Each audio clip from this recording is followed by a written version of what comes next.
talking a little bit more on what is Interreg, we said, I mean, it is one of the two structural objectives of cohesion policy, and it has 10.1 billion euro, which means less than 3% of the EU cohesion policy. But then you could tell me, cohesion policy has two objectives. Okay, why one objective has 97.8 billion and the other one only 2.8? Where is the rationale? Why? Why is it happening like that?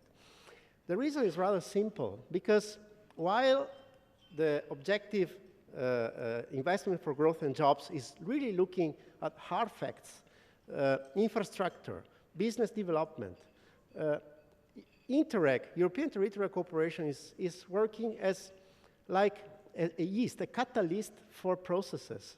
With our projects, we are expect to prepare something better. We are expect to help territories to spend better the money they have in the other funds. We are not substituting them. And that's why also thinking all the funds which are composing the cohesion policy, we have always, when preparing a project proposal, to think whether our project proposal, our idea fits best in our program or maybe in a program of the investment for growth and job objective, so a regional program or a national program, or maybe in an agricultural program. Interreg is composed by 107 programs, and in a short while I will show you a map with these programs. And what counts most is that Interreg is really very much result-oriented. There has been a big change compared to the old programming periods. Also compared to the 7-13 period, in which we were already talking about result orientation of projects.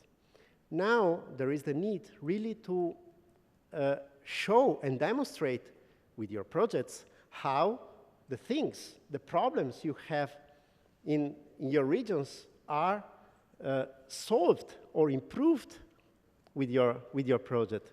It is not enough to promise, for example, that you will reduce the concentration of CO2 in the air after your project.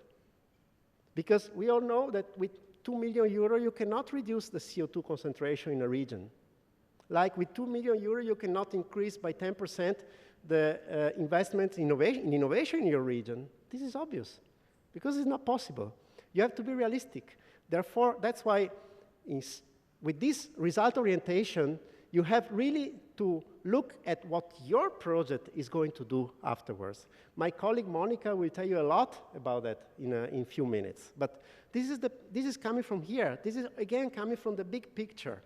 We, as a program, were requested from the Commission to show how we will improve with our program and with the 200 million we have, the situation in the Central Europe area, which, as I told you before, is 76 regions, nearly 150 million inhabitants, meaning we can pay with our funds a coffee per year for 7 years to all inhabitants. This is it. This is our funds.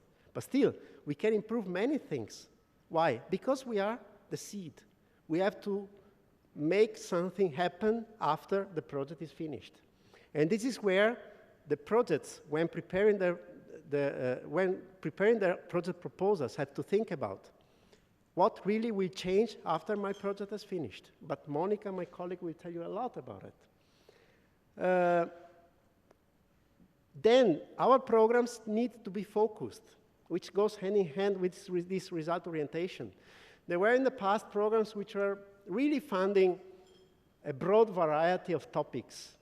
I believe we are still funding quite a large variety of topics, but at least there is an effort towards focusing on what the programs can do. And that's why when you read our main document, which is the cooperation program, which you can download from internet, from our website, you will find there also the indicators and information on what is the change that with our program we are going to generate. And this is where you have to start with your projects.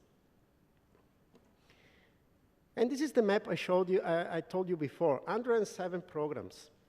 Many of them are cross-border cooperation, meaning cooperation between areas across a border.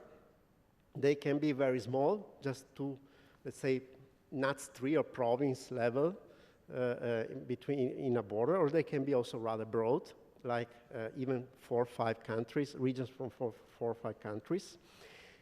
And then we have transnational cooperation. There are 15 programs, including those in the most remote areas. And Central Europe is one of the transnational programs, where the cooperation is between larger areas, so a bigger group of regions.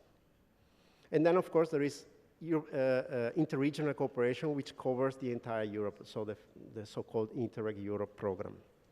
And basically, as I said before, Interreg for us is the starting point. Also in this picture, you can see a little bit what is the real possibility for a project like your projects to do something better in your regions.